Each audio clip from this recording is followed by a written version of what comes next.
Montana Territory, January 1889. The cold came early that winter and stayed mean. May Holloway stood on the town hall steps at noon, wind snapping the legal notice in her gloved hands. The paper was thick, official. The seal caught winter light like a brand. Vernon Caddick's voice carried clear across the frozen street, loud enough for the men at the saloon door to hear every word.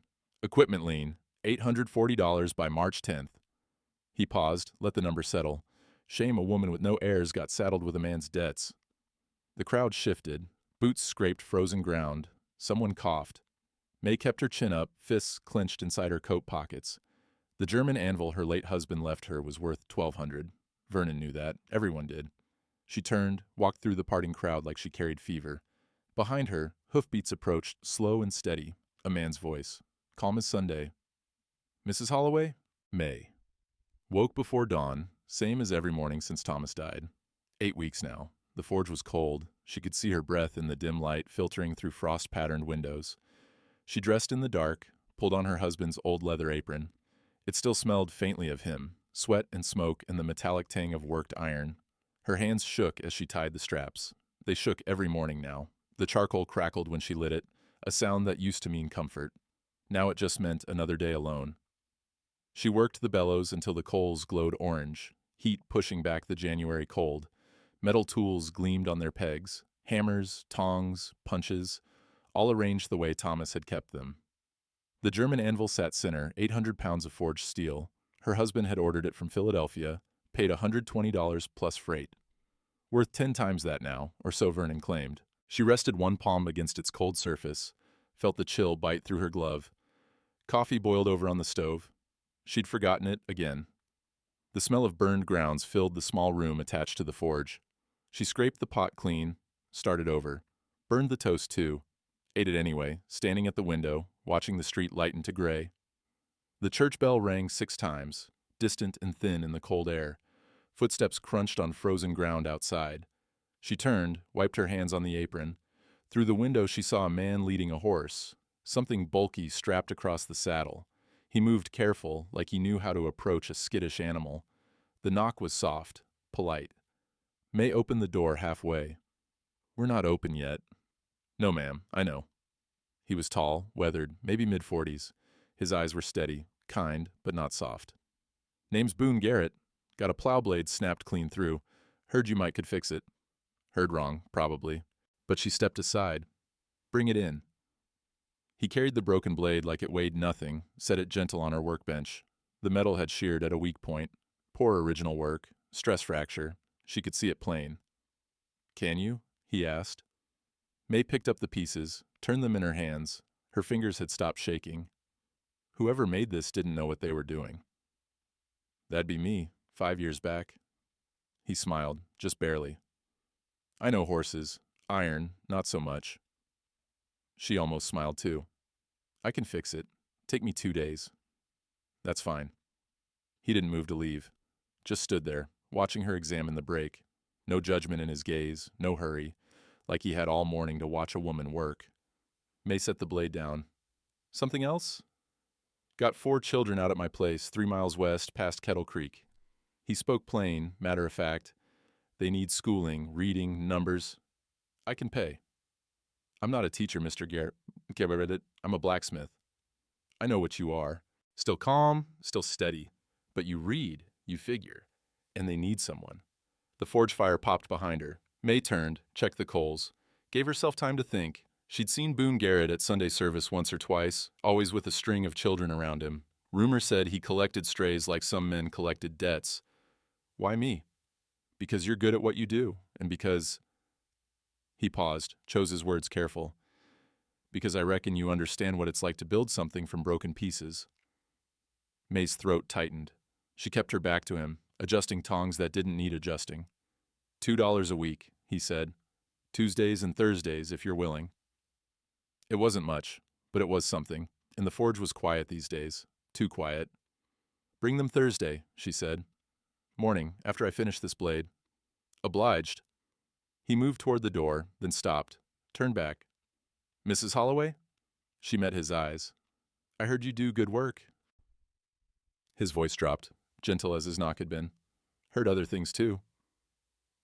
Her spine went rigid. Everyone had heard, of course. Barren wife, stillborn baby, emergency surgery that left her hollow. Thomas had never quite forgiven her for it, though he'd never said the words out loud. Boone Garrett held her gaze. Just wanted you to know. Doesn't matter to me. Not one bit. He left before she could answer. The door closed soft, and she stood there in the growing warmth of the forge, the sound of his horse fading down the frozen street. Her hands had stopped shaking entirely. Vernon Caddock came on a Tuesday, 2 weeks after Boone's visit. May was tempering a horseshoe, the metal glowing red-orange in the dim forge light. She didn't hear him enter over the hiss of the quench bucket. Mrs. Holloway. She turned, tongs still in hand. Water dripped from the shoe, steaming on the dirt floor. Vernon stood in the doorway, hat in hand, coat buttoned tight against the cold. He was older than Thomas had been, maybe 52, 53, with the soft hands of a man who worked with paper, not iron, bank officer, loan processor, the kind who knew every debt in town and most of the secrets besides. Mr. Caddock. Wondered if we might talk business. He stepped inside without waiting for invitation, eyes sweeping the workshop. They lingered on the German anvil. That's a fine piece of equipment. It does its work. Philadelphia made, if I recall. Your husband paid dear for it. He ran his fingers along the anvil's edge, slow and deliberate. The touch made May's stomach tighten. $120, plus freight. $130. She set the horseshoe aside, wiped her hands on her apron. What do you want, Mr. Caddock? To help. He smiled, but it didn't reach his eyes. Your husband left debts, $840, to be exact. Equipment note, signed and witnessed. May's chest constricted. Thomas had never mentioned, but then Thomas had stopped talking to her about most things after the baby died. I have the papers here. Vernon produced a folder from inside his coat. Due March 10th. That's 6 weeks, Mrs. Holloway. With interest, it'll be close to 900 by then. The forge fire crackled. Outside, someone shouted to their horse. The everyday sounds felt distant, muffled. I can make payments, May said. Her voice came out steady at least. The forge brings in... Does it? He glanced around again at the empty hooks where customer work should hang. Heard business has been slow since Thomas passed. Folks uncertain whether a woman can handle this kind of labor. I've handled it fine. I'm sure you have. His tone suggested otherwise. But the notes come due. Bank policy. He paused, let the silence stretch. Unless, of course, we could come to an arrangement. Merge assets, so to speak. I'm a widower myself, you know. The meaning landed like a blow. May kept her face blank. I'll have your money by March 10th. Vernon's smile thinned. We'll see. He set the folder on her workbench, tapped it twice with one finger.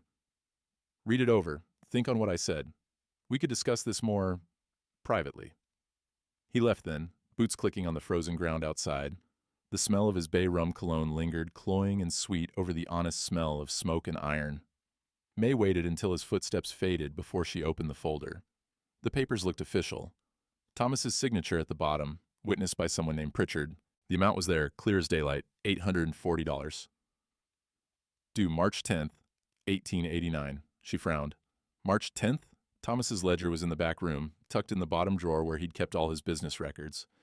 May pulled it out, flipped through pages of careful entries. There. The equipment note, dated November 1887, due date, March 15th, 1889. She compared the two documents. Everything matched except that one detail, the 15th versus the 10th. Maybe she remembered wrong, maybe Thomas had negotiated a change, but the ink looked different on Vernon's paper. The 10 was slightly darker than the rest of the date line, the pen pressure heavier. May closed the folder slowly. Her hands wanted to shake again. She didn't let them. The town hall steps were crowded when Vernon called her out the following Wednesday. Noon, when everyone was passing through, merchants closing for dinner, farmers picking up supplies, women heading home from the dry goods store, Vernon stood at the top of the steps, official and proper. Judge Henshaw wouldn't be back for the spring circuit until April, but Vernon didn't need a judge for this. Just witnesses.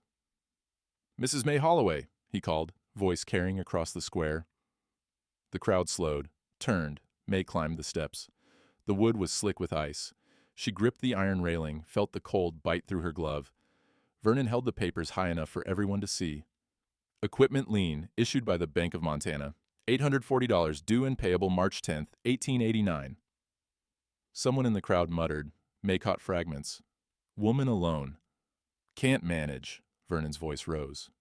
Failure to pay will result in seizure of collateral. To wit, one German-made anvil, one trip hammer, forge bellows, and associated smithing tools. He paused. Let the crowd absorb it. Then softer, but still loud enough. Shame a woman with no heirs got saddled with a man's debts. No family to help shoulder the burden. The words hit their mark. May felt every eye on her, the barren widow, the woman who couldn't even give her husband a child before he died. She took the papers Vernon offered. The seal was cold against her fingers. The crowd was already whispering, already judging. She turned, walked down the steps. Boots scraped frozen ground as people moved aside, like she carried something contagious, something shameful. Behind her, hoofbeats, slow, steady. Mrs. Holloway? She stopped but didn't turn. Boone Garrett's voice was quiet, meant just for her. I'd like to talk, if you're willing. Boone brought the children on a Thursday morning, early February.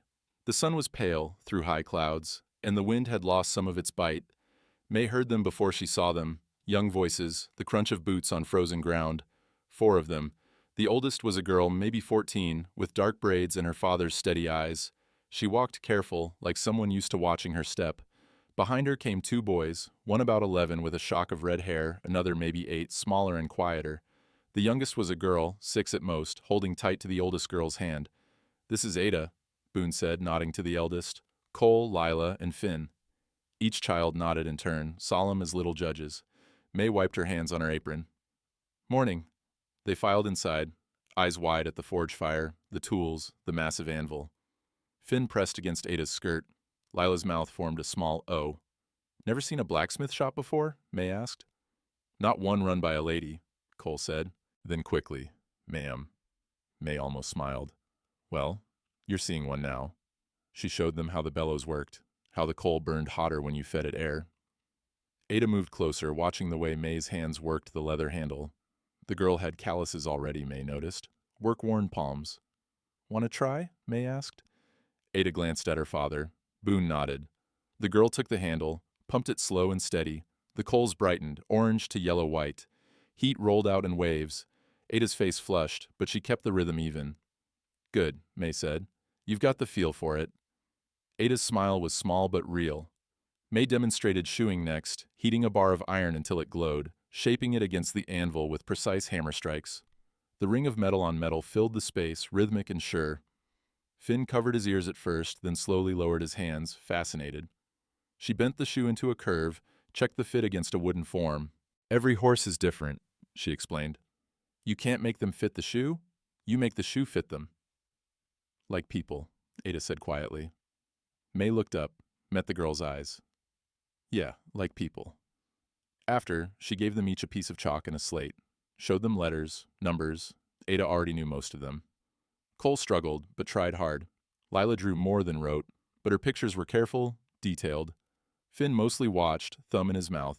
They were good children, quiet, polite, the kind who'd learned early not to be a burden.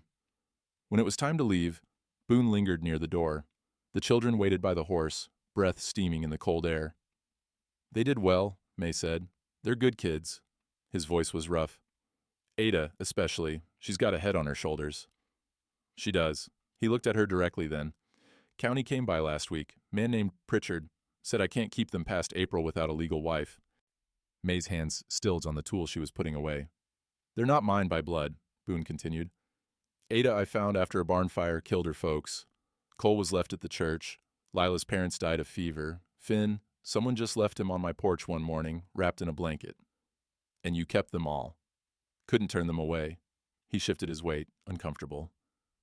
But the county says a single man's no fit guardian, says they need a woman's influence, a proper home. May heard what he wasn't saying. They'll take them to the orphanage in Butte. April 1st, unless... He stopped, started again. Unless I can prove otherwise. The forge fire popped. Outside, one of the children laughed at something. The sound was bright, innocent. Why are you telling me this? May asked. Because I'm running out of time, and because... He met her eyes. Because Vernon Caddick's squeezing you the same way the county's squeezing me. Different pressure, same result. May said nothing. Waited. I'll pay the lien, Boone said. All of it. $840. Her breath caught. You don't have that kind of money. I've got land. 320 acres free and clear, I can mortgage it. He spoke fast now, like he'd been rehearsing. But we'd need to... The door opened. Ada poked her head in. Pa, Finn's getting cold. Coming. He turned back to May. Think on it, please. Judge Henshaw was at the land office when May found him 2 days later. He was old, 70 at least, with white whiskers and kind eyes that had seen too much to be shocked by anything. Mrs. Holloway, he tipped his hat, heard about your troubles. Seems everyone has. Small town. He gestured to a bench outside the office. They sat.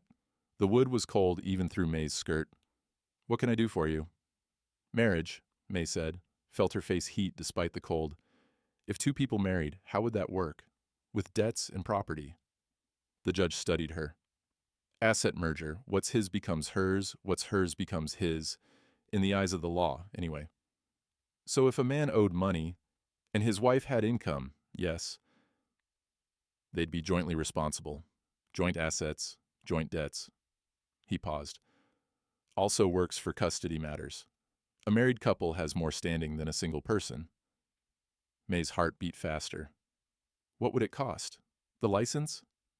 $2, 10-day waiting period. Both parties signed before a judge or magistrate. He leaned back, creaked the bench. Known Boone Garrett since he was a boy. Good man. Those children are lucky to have him. He told you. Didn't have to. I've got eyes. The judge pulled his coat tighter. You know I married late in life myself. Second wife. After my Clara died, I figured I was done. Then I met Evelyn at a church social. She was a widow. I was a widower. We had practical reasons for marrying. Her house needed fixing. I needed someone to help with my mother. But practical doesn't mean loveless. May looked at her hands. Work-scarred, calloused. Not the hands of a woman who'd expected to marry twice. License costs $2, Judge Henshaw repeated. But it's worth a lot more than that, depending on what you're buying. He stood, joints creaking, tipped his hat again, and went inside. May sat alone on the cold bench. Across the street she could see the forge, smoke rising thin and gray from the chimney. Behind her, she heard children's voices, Ada's laugh, Cole's shout. The wind picked up. Somewhere a crow called, harsh and lonely. The county inspector came on a Tuesday, middle of February. May was at Boone's place for the children's lessons when she heard the horse approach. Boone's homestead was spare, log cabin with 2 rooms, sagging porch, a barn that needed patching. But it was clean. The children kept it that way. Ada swept every morning. Cole chopped wood. Even little Finn had his chores, feeding the chickens. The man who dismounted wore a dark suit and carried a leather case. His face was narrow, pinched. The kind who found fault professionally. Mr. Garrett? His voice was clipped, Eastern accent. Boone came out from the barn, wiping his hands on his pants. That's me. County Child Welfare. I'm here to assess the living conditions. He didn't ask permission, just walked up the porch steps. The boards creaked under his weight. May gathered the children close. Ada's hand found hers, gripping tight. Finn pressed against her skirt, thumb back in his mouth. The inspector walked through both rooms, opening cupboards, checking beds. He ran a finger along the windowsill, examined it for dust, found some, made a note. 4 children, he said. How long have they been in your custody? Ada, 2 years. Cole, 18 months. Lila, about a year. Finn, 8 months. And you're unmarried? Yes. The inspector looked at May. And you are? May Holloway. I teach them. Reading, numbers. A school teacher? A blacksmith who teaches. His eyebrows rose. He made another note. The county requires stable family structures for orphaned minors. A single man cannot provide adequate moral guidance or domestic education. They're well cared for, Boone said. His voice had stayed level, but May heard the edge underneath. Perhaps. The inspector closed his case. But care isn't the question. Legitimacy is. I'll file my report by month's end. You'll have until March 31st to remedy the situation. And if I don't? The children will be transferred to the territorial orphanage in Butte. He descended the steps, mounted his horse. Good day, Mr. Garrett. After he left, the silence was heavy. Lila started to cry, quiet and hiccuping. Ada held her, face pale. We're not going to Butte, Boone said firmly. I promise. But promises didn't stop the law. May walked outside, needing air. The sky was gray, heavy with unshed snow. In the distance, another rider approached, Vernon Caddick. He reined in at the edge of the yard, didn't dismount, just sat there, smiling. "Heard you were out this way, Mrs. Holloway. Heard the county came calling, too." Boone stepped onto the porch. "State your business, Caddick." "Just being neighborly." Vernon's eyes moved from Boone to May. "Seems you're both having legal troubles. Funny how these things pile up. Get off my land. Public road." But Vernon turned his horse. Before he left, he looked at May again. "We should talk, Mrs. Holloway, privately." He came to the forge that evening, just before dark. May was banking the coals, preparing to close for the night. The smell of cooling metal filled the air, sharp and clean. She heard his boots on the threshold, didn't turn around. "We're closed, Mr. Caddick." "This isn't bank business." He stepped inside without invitation, closed the door behind him. The sound of the latch dropping made May's stomach tighten. She straightened, kept the poker in her hand. "Then you can leave." "In a moment." He moved closer, slowly. His cologne was too strong in the small space, suffocating. "I wanted to speak plainly, without the whole town listening. I've got nothing to say to you, but I have things to say to you." He stopped at the anvil, ran his hand over it the way he had before, possessive. "This is a beautiful piece of equipment. Your husband chose well. Say what you came to say." Vernon looked at her then, really looked. Something in his eyes made her skin crawl. "I proposed to you once, did you remember that?" May's breath caught. "That was 10 years ago." 10 years, 3 months. His voice was soft now, dangerous. "Before you married Thomas, I asked proper, had flowers, a ring my mother left me. You said no." We weren't suited." "You meant I wasn't good enough." The softness vanished. "Thomas was the better man, wasn't he? The skilled craftsman, the one who could give you everything." "Mr. Caddick, except he couldn't, could he?" Vernon's voice turned cruel. "Couldn't give you children. Couldn't even give you kindness after you lost the one you tried to carry. I know how he treated you those last 2 years, May. Everyone does." She gripped the poker tighter. "Get out. I'm offering you a solution." He stepped closer, too close. She could smell the whiskey under the cologne now. "Marry me. I'll void the lien. You keep the forge. We'll have a respectable arrangement." "No." "Think before you answer." His hand reached out, touched her arm. She jerked back. "If you don't pay by March 10th, I seize everything. The anvil, the tools, this building. You'll have nothing. No income, no home, no prospects." "I'll find a way." "Will you?" He glanced toward the door.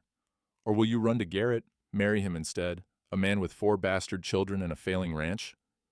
He laughed, harsh and bitter. "You think that's better than what I'm offering?" May's hands shook with rage, not fear. "Yes." Vernon's face darkened. He moved fast, grabbed her wrist. The poker clattered to the floor. His grip was tight enough to bruise. "You don't understand," he said, voice low and urgent. "I've waited. 10 years I've waited. Watching you with him, watching you mourn him, watching you struggle alone. You think I engineered that lien by accident? You think the timing's coincidence? Let go of me. I gave you a choice." His breath was hot on her face. "But if you won't choose wisely, I'll make the choice for you. Marry me, May, or lose everything, the forge, your pride, and watch Garrett lose those children because you were too stubborn to see sense." He released her suddenly. May stumbled back against the workbench. Vernon straightened his coat, adjusted his hat. His face was calm again, composed, like he hadn't just threatened her, hadn't touched her. "March 10th, he said. $840. Or you come to me with a different answer." He paused at the door. "And May, if you tell anyone about this conversation, I'll move the deadline up. I can do that. The bank trusts me with these matters." The door closed behind him. The latch clicked. May stood in the dimming forge light, arms wrapped around herself. Her wrist throbbed where he'd grabbed her. The smell of his cologne lingered, making her stomach turn. Outside, evening was falling fast. The temperature was dropping. In the distance, a dog barked. Normal sounds, everyday sounds. But everything had changed. She sank onto the bench by the cold anvil, pulled Thomas's old coat around her shoulders. It didn't smell like him anymore, just smoke and time. The forge was silent except for her breathing. And somewhere in that silence, she made her decision. Ada came to the forge the next morning, alone. May looked up from the coals she was tending, surprised. Pa said I could come early. The girl's voice was tentative. If you'll teach me more than just the bellows. May studied her, 14 years old, with work-scarred hands and eyes that had seen too much. This isn't easy work. I know. You'll blister, burn yourself, go home with arms so tired you can't lift a spoon. I know, Ada repeated, then softer. Please. May nodded toward the apron pegs. You'll need something to protect your dress. Ada's face lit up like sunrise. May started her with the basics, how to read the color of heated metal, how to judge when iron was ready to work. She heated a bar stock until it glowed cherry red, brought it to the anvil. Watch. May positioned the bar, raised her hammer. You're not forcing the metal, you're persuading it. 3 strikes, precise and rhythmic. The bar flattened, spread. See? Ada nodded, eyes tracking every movement. Your turn. The girl took the hammer. It was heavier than she expected. May saw her arms dip before she caught the weight. But Ada set her jaw, raised it again. Her first strike was tentative. The metal barely moved.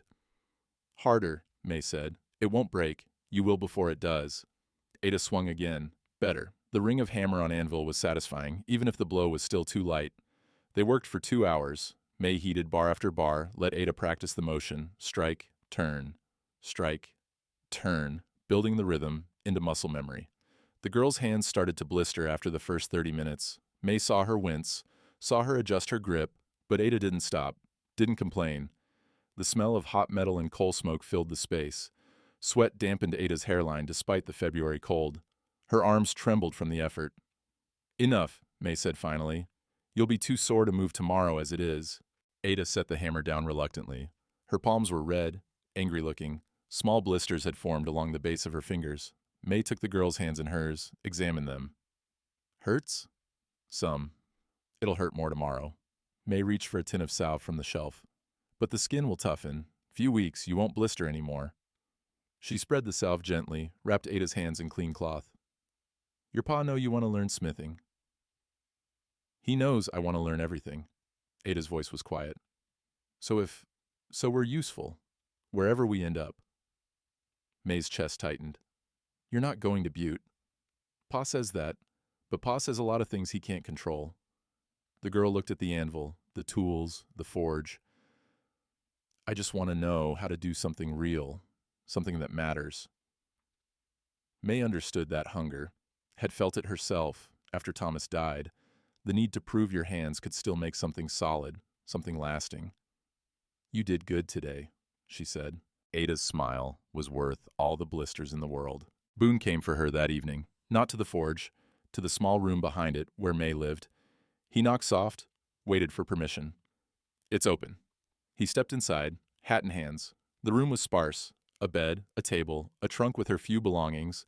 A half-finished shawl lay folded on the chair, pale yellow wool meant for a baby that never breathed. Boone saw it, but said nothing. The children are home, he said. Neighbor woman's watching them. May gestured to the table. They sat across from each other, lamplight flickering between them. Outside, the wind had picked up. The sound of it rattling the window was the only noise for a long moment. I've been thinking, Boone started. Stopped, tried again. About what the judge said. About asset merger. May waited. I can't pay your lien outright. Don't have that much cash. He looked at his hands, scarred and weathered. But if we married, legal and proper, my land becomes yours. Your forge becomes mine. We'd be jointly responsible for debts, but jointly protected too. Vernon would still demand payment, but we'd have time. I could mortgage the land, sell some cattle, stretch it out. He met her eyes. And the county couldn't take the children. Married couple has standing. Judge said so himself. May's heart beat faster. That's practical. It is. Not exactly a love match. Something flickered across his face. Pain, maybe. Or hope. No, not exactly. She should say no. Should tell him she couldn't use him like that. Couldn't trap him in a loveless arrangement just to save herself. But then she thought of Ada's blistered hands, of Finn's thumb in his mouth, of Vernon's grip on her wrist. $2 for the license, she said. 10-day wait. Yes. And the children would stay? They'd stay. May looked at the yellow shawl, at the empty room that echoed with loneliness, at the man across from her who'd collected 4 broken children and tried to make them whole. All right, she said. We'll marry. Boone's breath released. It's just business, May. You don't have to worry that I'll expect. I know. Her voice was firmer than she felt. This is business, an arrangement. Nothing more. Nothing more, he agreed. But when he left, when the door closed behind him and May sat alone in the lamplight, she pressed her hand to her chest, felt her heart beating hard against her ribs. Business, she told herself. Just business. The wind rattled the window, the lamp flame guttered, and somewhere in the darkness she heard the faint sound of spring, water dripping from the eaves, ice beginning to break. The marriage license was filed on a cold Monday, first week of March. Judge Henshaw witnessed their signatures, official and proper. 10-day waiting period meant they'd marry by the middle of the month. The town knew by Tuesday. May walked to the general store 3 days later, needing flour and salt. The sky was low and gray, threatening rain instead of snow for the first time in months. Mud sucked at her boots where the street had started to thaw. Inside, the store was warm, crowded. Women gathered near the fabric display, voices rising and falling like birds. May kept her head down, moved toward the dry goods. The whispers started before she reached the counter. 8 weeks since Thomas died. Decent mourning period is a year, at least. Desperate, if you ask me. May's hands tightened on her basket. She kept walking. Marrying for money, plain as day. And him, with all those children, probably just needs a housekeeper.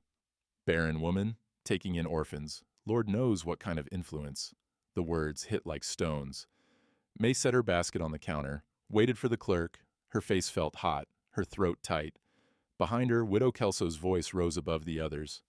That's enough. The whispers stopped. Widow Kelso was 62, thin as wire, with a tongue sharp enough to cut glass. She'd buried 2 husbands and outlasted most of her enemies. When she spoke, people listened. Mary Beth, she said to one of the women, your first husband died in June. You remarried in October. That's 4 months. Anyone here give you grief about it? Silence. Sarah, you married for your husband's farm. We all know it. He needed help with the harvest. You needed a roof. Nobody called you desperate. More silence, uncomfortable shifting. Widow Kelso moved closer to May, stood beside her at the counter. Mrs. Holloway is doing what women have done since Eve got cast out of Eden. She's surviving. Anyone here brave enough to say otherwise to her face? No one spoke. The clerk weighed out May's flour, wrapped it in brown paper. His hands shook slightly. Thank you, May said quietly to Widow Kelso. Don't thank me yet. But the old woman's eyes were kind. Come by tomorrow. I've got a dress you can borrow. You'll need something better than work clothes for the ceremony. Pastor Webb came to the forge that afternoon. He was a small man, neat and precise, with wire-rimmed spectacles and ink-stained fingers.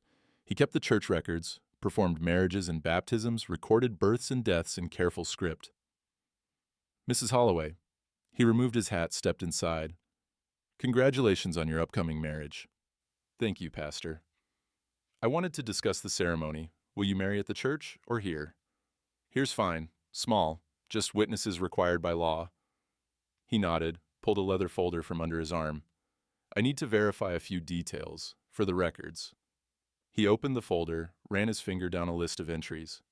Your late husband's debts. There was an equipment lien, correct? May's spine stiffened. Yes. $840 due March 15th. He looked up. That's what I have recorded, from when Thomas signed the original note. Vernon says March 10th. Pastor Webb's eyebrows rose. Does he now? He flipped through pages, stopped at an entry, turned the folder so May could see. This is the notation from when Thomas registered the lien with the county. Required by law for amounts over $500. See here? March 15th, 1889. May leaned closer. The date was clear, written in Thomas's own hand.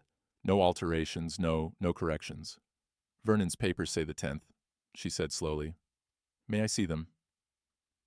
She retrieved the folder from the back room, hands trembling slightly. Pastor Webb set both documents side by side on the workbench, adjusted his spectacles. For a long moment he said nothing, just studied the papers in the dim light. Then he pointed. Look at the ink. May leaned in. The date on Vernon's copy, March 10th, 1889. The numbers were slightly darker than the rest of the line. The pen pressure heavier, the ink shade just a fraction different. He changed it, she breathed. It appears so. Pastor Webb's voice was calm, but his hands were shaking now too. The original note said the 15th. Someone altered it to the 10th. That's fraud. It is. He looked at her directly. But proving it requires the judge, and Judge Henshaw won't be back until the spring circuit. That's not until after the branding fair, May's mind raced. First week of May. Yes. Pastor Webb closed both folders carefully. I'll keep the original, safe, and I'll make copies, witnessed and notarized. When the judge returns, we'll present both documents, side by side. Vernon will deny it. He will, but the church record is dated and witnessed. Your husband registered it properly. And this, he tapped Vernon's folder, this is clear evidence of alteration. Hope flared in May's chest, bright and painful. So the lien will likely be voided, or at least postponed pending investigation. The pastor's expression softened. But May, that's 6 weeks away, maybe 7. Can you hold out that long? She thought of Ada's blistered hands, of Finn's thumb in his mouth, of Boone's quiet strength. I can hold out. And Vernon, if he discovers we know, he won't. Not from me. Pastor Webb nodded, tucked both folders under his arm. I'll keep these at the church, in the safe with the baptismal records.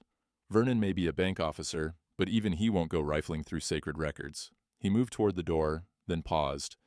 For what it's worth, I think you and Boone are doing the right thing. Those children need a home. You both need... He stopped, chose his words carefully. You both need what the other has to give. After he left, May stood alone in the forge. Rain had started, soft and steady, drumming on the tin roof. The sound was different from winter snow, warmer, gentler, the sound of ice breaking. She lit the forge, worked the bellows until the coals glowed. Heat pushed back the damp chill. She pulled a bar of iron from the stack, began heating it. The metal glowed red, then orange, then yellow-white. She brought it to the anvil, began shaping it. Not a horseshoe this time. Something different. A simple hook, curved, strong, the kind you'd hang a coat on, or a kettle, or a child's small jacket. She made 4 of them, one for each child. The rain fell steadier now. Water dripped from the eaves, pooled in the mud outside. Spring was coming, slow but certain, and with it, the chance for truth. May set the last hook aside to cool, wiped sweat from her forehead. Her hands were steady. Had been steady since the day Boone Garrett first walked into her forge with a broken plow blade. Outside, thunder rumbled. Distant, the storm was still miles away, but it was coming. They married on a Thursday, mid-March. No ceremony at the church, just signatures in Judge Henshaw's office. The judge, Pastor Webb, and Widow Kelso as witnesses. The whole thing took less than 10 minutes. May wore the borrowed dress, gray wool, respectable, too loose in the shoulders. Boone wore his Sunday coat, brushed clean. The children waited outside, quiet and solemn. Judge Henshaw pronounced them married. Boone signed his name. May signed hers. May Garrett now, no longer Holloway. The ink dried. The papers were filed. They walked out into weak March sunlight. Well, Boone said. Well, May agreed. The children surrounded them. Ada smiling, Cole whooping, Lila grabbing May's hand, Finn attaching himself to her skirt. They felt like strangers' children, like borrowed affection. That night, May moved her few belongings to the homestead. Boone gave her the small bedroom. He took the loft with the boys. Ada and Lila would share the other bed. This is just, May started. I know, Boone said. Business. He slept in the loft. She lay awake in the narrow bed, listening to the house settle, listening to children breathe in the next room, feeling like an intruder in someone else's life. 2 weeks passed. The children were polite, careful. They called her Mrs. Garrett, even though she'd told them May was fine. They cleared their plates without being asked, stayed quiet when she had headaches. They were trying so hard not to be a burden. May cooked meals that came out wrong, too much salt, burned edges. She'd never had to cook for 6 before. Boone ate it anyway, thanked her every time. She mended their clothes in the evenings, taught Ada at the forge during the day, tried to learn the rhythms of a house full of people when she'd lived alone so long. But something was wrong inside her, something hollow and aching. She'd married to save the forge, to save the children. But every morning she woke up feeling like a fraud, like she was playing house with someone else's family. One night, late March, she couldn't sleep. Rain pattered on the roof, steady and cold. She went to the forge, her refuge, her one true place. The fire was banked, coals glowing faint. She lit a lamp, sat on the bench by the cold anvil. From the trunk in the corner, she pulled out the yellow shawl. Still, unfinished, still, waiting, Clara. She'd named her Clara, even though the baby never breathed, never opened her eyes, never made a sound. May had started this shawl when she was 6 months along, had imagined wrapping her daughter in it, soft yellow wool against new skin, had pictured tiny fingers gripping the edge while she rocked her to sleep. But Clara came too early, silent, blue, gone before she arrived. The emergency surgery after, the doctor's grim face, Thomas's turn back, had taken everything else. No more children, no more chances. Thomas had never said it was her fault, but he'd never said it wasn't, either. May held the shawl to her face. It smelled like dust and time, like abandoned hope. The tears came sudden and harsh. She bent over the wool, shoulders shaking. All the grief she'd locked away, for Clara, for Thomas, for the woman she'd thought she'd be, came flooding out. She wept for the baby who never lived, for the husband who'd stopped loving her, for the forge she was losing despite everything, for the man she'd married out of desperation, and the children who needed a mother she didn't know how to be. "I can't do this," she whispered to the empty forge. "I can't be what they need." The door opened soft. May looked up, tears streaming. Boone stood in the doorway, hair damp from rain. He must have heard her leave the house, must have followed. He saw the shawl in her hands, saw her face. He didn't speak, just crossed the space between them, sat down on the bench beside her. May waited for him to ask what was wrong, to tell her everything would be fine, to offer empty comfort. Instead, he just sat, close enough she could feel his warmth, far enough to let her breathe. The rain drummed on, the lamp flickered. Her tears slowed, dried on her cheeks. Finally, Boone spoke. "I lied to you." May turned, surprised. "When I said this was just business." His voice was low, rough. "That was a lie." Her heart beat faster. "I fell for you the day you fixed my plow." He kept his eyes on the floor. "The way you examined the brake, figured out what went wrong, the way you didn't make excuses for poor work, even when it was mine, you saw what needed fixing and set about fixing it." May couldn't speak. "Then I saw you with Ada. The way you taught her, patient and sure. Not because you had to, because you wanted her to know she could make something with her hands." He paused. "And I thought maybe someone like that could teach me how to be better too." "Boone, you're not a fraud." He looked at her then, eyes steady. "You're grieving. That's different. I don't know how to be a mother. Neither did I know how to be a father. Still don't, most days." His voice softened. His voice. "But Ada's learning to swing a hammer. Cole's reading better every week. Lila draws pictures of you now. Did you know that? And Finn stopped sucking his thumb last Tuesday." May's throat tightened. "You're already mothering them, May. You just haven't forgiven yourself enough to see it." He reached out slowly, gave her time to pull away. When she didn't, he rested his hand on her shoulder. Warm, solid, real. "You're not alone anymore," he said quietly. May leaned against him, just slightly, just enough to feel his strength. They sat that way for a long time. Rain falling, fire glowing, two broken people holding each other up in the dark. The notice appeared 3 days later, nailed to the board outside the land office. Spring Branding Fair, May 2nd to 4th, 1889, livestock exhibition, equipment demonstrations, community celebration. Contracts awarded for territory-wide services, below it, in smaller print. Forge services needed, 40 horses, 3 weeks, $600 contract. May read it twice. $600, more than half the lien. Behind her, Boone's voice. "We could do it, you and Ada, maybe Cole working the bellows." 3 weeks, 40 horses, May calculated quickly. That's 14 horses a week, 2 a day. You've done more. Not with a 14-year-old apprentice. She's good, May. You've made her good. Judge Henshaw came up beside them, hands tucked in his coat. "I'll be judging the competitions, awarding the contracts." He glanced at May, "and hearing any outstanding legal matters that require public witness." Pastor Webb appeared on May's other side. "I've prepared the documents, notarized, sealed, ready for presentation." May looked from one man to the other. "Vernon will fight." "Let him," Judge Henshaw said. "But he'll fight in front of the whole territory, with evidence he can't deny and witnesses he can't intimidate." The rain had stopped. Weak sunlight broke through the clouds. In the distance, May heard birds, meadowlarks, returning north, the sound of spring. "The fair's in 5 weeks," she said. "5 weeks to practice," Boone said. 5 weeks to get ready." May looked at the notice again. $600. Public demonstration. The whole town watching. She thought of Ada's blistered hands, now calloused and strong, of Vernon's altered document, of Pastor Webb's careful records. "All right," she said. "We do it." The branding fair opened on a Thursday, first week of May. The whole territory turned out. Ranchers, farmers, merchants, families. Temporary corrals held livestock. Vendors sold food and tools. A makeshift stage stood at the center for announcements and awards. May and Boone had set up the forge at the edge of the fairgrounds, where they could work without crowding the demonstrations. A portable setup, small anvil, coal brazier, water barrel, tool rack. Ada had helped carry everything in the wagon, her hands steady and sure now. The morning was warm, the first real warmth since October. Wildflowers dotted the grass. Meadowlarks sang from fence posts. The smell of earth and animals and coal smoke hung in the air. A crowd gathered as May lit the coals. Word had spread. The widow blacksmith and her new family competing for the territory contract. People wanted to see if a woman could handle it, if those foundling children were worth keeping. Vernon Caddock stood at the back, arms crossed, watching. Judge Henshaw sat at the judge's table, Pastor Webb beside him. The pastor had a leather folder on his lap, tied with string. "Ready?" May asked Ada quietly. The girl nodded.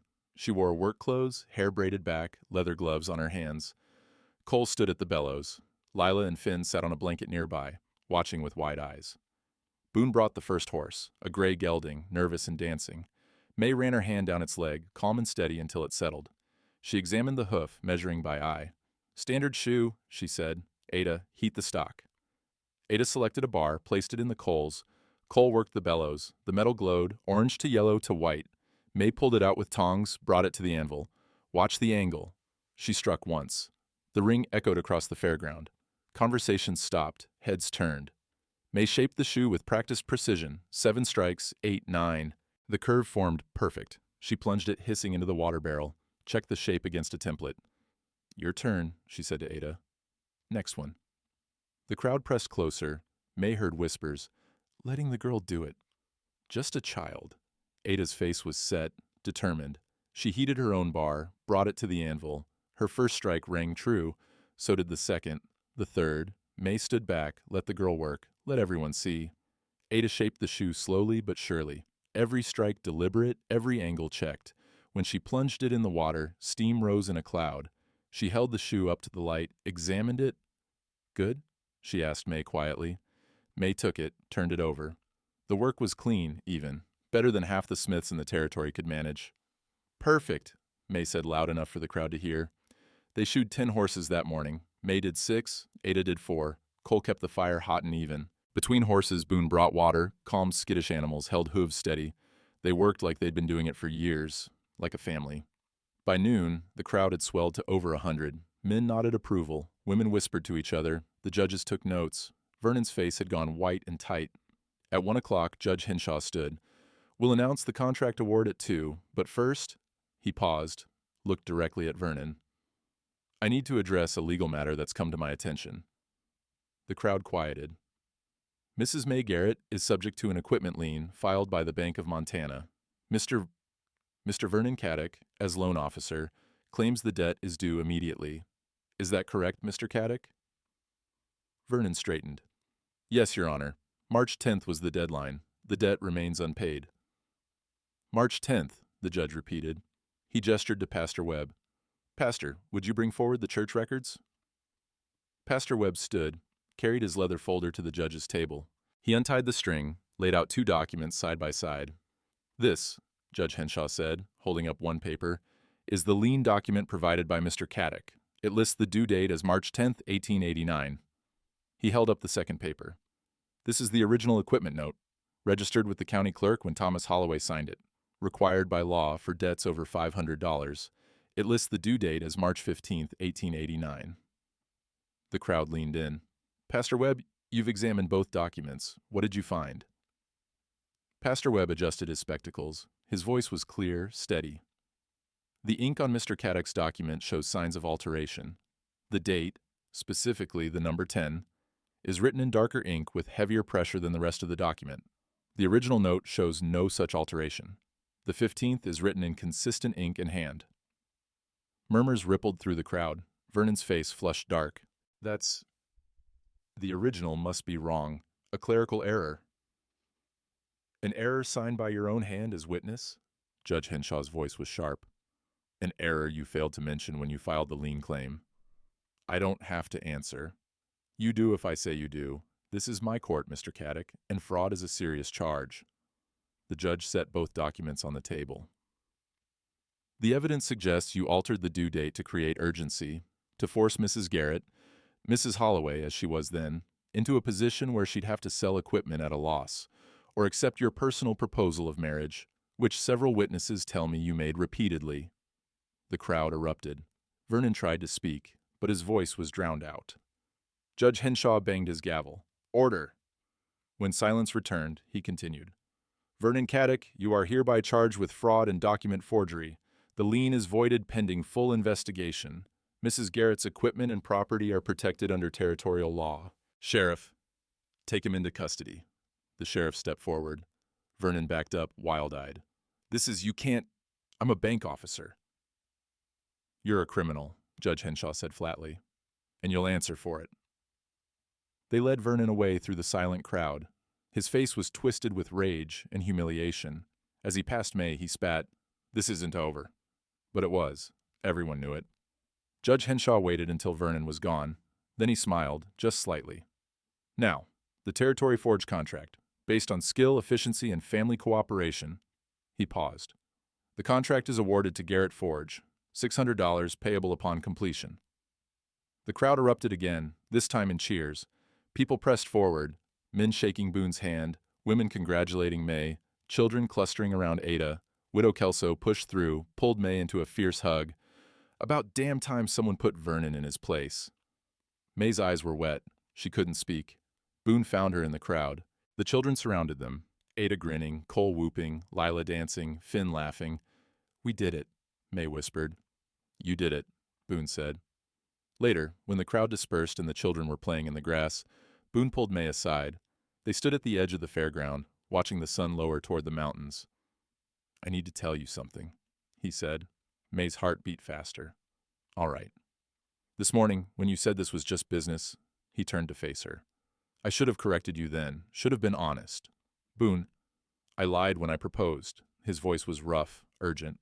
I told you it was practical, an arrangement, but that wasn't true, not for me. May's breath caught. I fell for you the day you fixed my plow blade. The way you didn't ask what was wrong with the man who broke it, just fixed the thing that was broken and handed it back. No judgment, just skill and grace. He reached for her hand, hesitated. And then I watched you with Ada, teaching her, believing in her, making her believe in herself. And I thought maybe someone like that could love a broken-down rancher with 4 children that aren't his. They are yours, May said softly. Blood doesn't make that. No, it doesn't. He took her hand finally, calloused palm against calloused palm. I asked you to marry me because I was desperate. But I stayed in love with you because you're everything I didn't know I needed. May's eyes filled again. I'm not. You are, he said firmly. You're a mother to them, a partner to me. And if you'll have me, really have me, not just on paper, I promise I'll spend every day trying to deserve you. She looked at him, really looked. At the lines around his eyes, the gray in his hair, the quiet strength in his face, at the man who'd collected broken things and loved them whole. Yes, she whispered. He pulled her close, rested his forehead against hers. They stood that way as the sun set, as the mountains turned gold and purple, as the children's laughter echoed across the fairground. When they finally pulled apart, Ada was watching from a distance, smiling, knowing. May smiled back, held out her hand. Ada came running. The formal hearing was held 2 weeks later, back in Judge Henshaw's office. This time, the whole family came, May, Boone, and all 4 children. Vernon Caddick was absent, already transferred to the territorial jail in Helena. 18 months for fraud, the judge had decided, plus restitution to May for legal fees and lost business. Judge Henshaw reviewed the papers one final time, custody affidavits, marriage certificate, voided lien documents.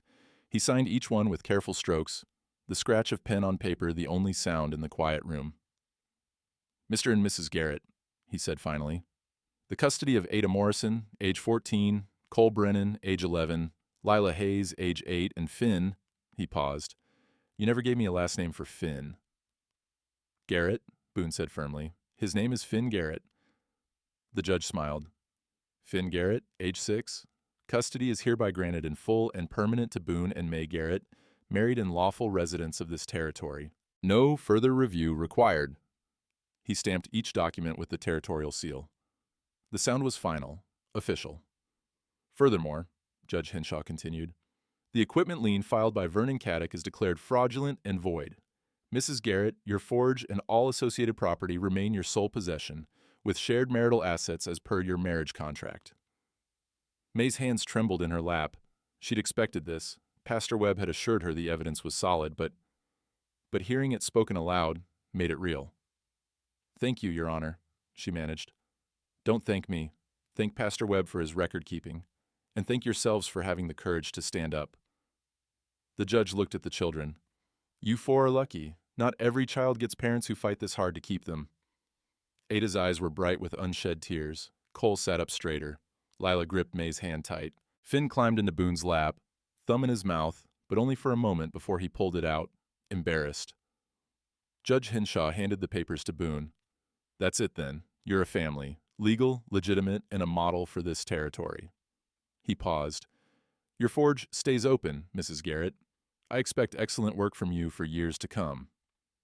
Outside, spring sunshine warmed the wooden sidewalk. The mud had dried to dust. Wildflowers bloomed in every vacant lot, lupine and Indian paintbrush, purple and red against the greening grass. Widow Kelso waited by their wagon, along with Pastor Webb and a handful of townspeople. When the family emerged, a small cheer went up. "About time," Widow Kelso said gruffly, but she pulled May into a hug that smelled of lavender and wood smoke. Pastor Webb shook Boone's hand. "Congratulations to all of you." Others came forward then, the store clerk, neighbors, even some who'd whispered at the general store. They offered handshakes, quiet apologies, invitations to Sunday dinner. May accepted them all with grace.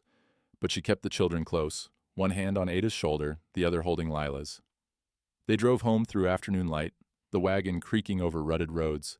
The children sang in the back, some nonsense song Cole had made up that made Finn giggle. Boone drove with one hand, his other arm resting along the seat behind May. Not touching, but close. A promise of closeness. The homestead looked different somehow, more solid. The cabin needed work still, sagging porch, patched roof, but it felt permanent now, rooted. "I'm going to the forge," May said after they'd unloaded. "Just for a bit." Boone nodded. "We'll start supper."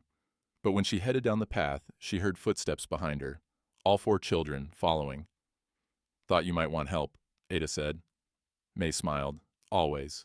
The forge was cool, the coals long dead. May lit the lamp, set it on the workbench.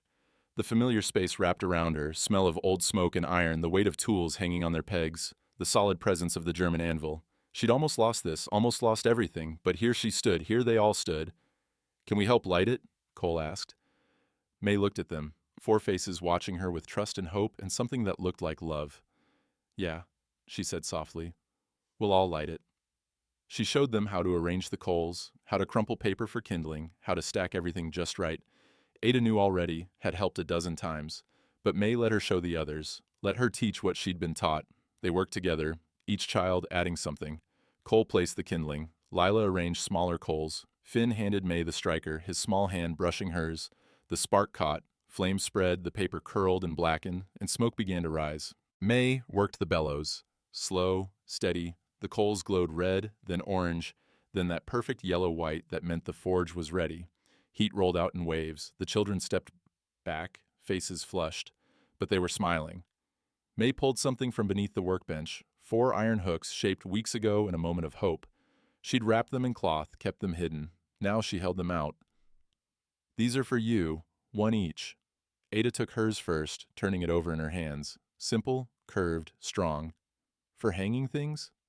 "For hanging whatever you need. Coats, tools, hopes." May's throat was tight. "I made them when I wasn't sure we'd make it, when I needed to believe we would." Cole took his, then Lila, then Finn. They examined them like treasures. We'll put them by the door, Ada said. So when we come home, we have a place. May nodded, unable to speak. The door opened. Boone stood silhouetted against the evening light. Thought you might want company. Always, May said, echoing Ada's earlier word. He came in, looked at the forge fire, at the children holding their hooks, at May's tear-streaked face. He didn't ask, just understood. Ada, he said quietly. There's something on the top shelf, behind the oil can. Ada climbed up, reached back. She pulled out a leather tool belt, new, supple, with loops for hammers and punches and tongs. Her initials were tooled into the leather, AMG Ada Morrison Garrett. The girl's face crumpled. She held the belt to her chest, shoulders shaking. May crossed to her, pulled her close. You're my apprentice, official. That makes it real. I don't deserve. You do, May's voice was firm. You've earned this. Every blister, every early morning, every time you got back up after your arms gave out. This is yours. Ada cried into May's shoulder. Not sad tears, the other kind. Boone gathered the other children, gave Ada and May space, but his eyes met May's over Ada's head. In them, she saw everything: gratitude, pride, love. The forge fire crackled. Outside, a meadowlark sang its evening song. The air smelled of coal smoke and spring grass and possibility. When Ada finally pulled back, wiping her eyes, May buckled the tool belt around the girl's waist. It fit perfect, like it had been waiting for her all along. Tomorrow, May said, we start the contract work. 40 horses in 3 weeks. Think we can do it? Ada straightened, one hand resting on the belt. Yes, ma'am. Good. May looked at all of them. Boone, Ada, Cole, Lila, Finn. Her family, chosen, built, forged. Then let's get to work. But tonight, they just stood together in the warm forge light. Boone's hand found May's. Ada stood between them. The younger children clustered close. The anvil sat waiting, patient and solid. May reached out, struck it once with a hammer. The ring echoed clear and pure, bouncing off the walls, carrying out into the spring evening. Finn's eyes went wide. That's our sound? That's our sound, May agreed. The ring faded slowly, but the warmth remained. In the forge, in the family, in the space between heartbeats where fear used to live. Outside, the sun touched the mountains. Light spilled gold across the valley. Birds called from fence posts. Somewhere nearby, a horse whinnied. Ordinary sounds, everyday sounds, the sounds of home. Boone squeezed May's hand. She squeezed back. They'd survive the winter. Together, they'd face whatever came next. The forge fire burned bright. The anvil waited for tomorrow's work.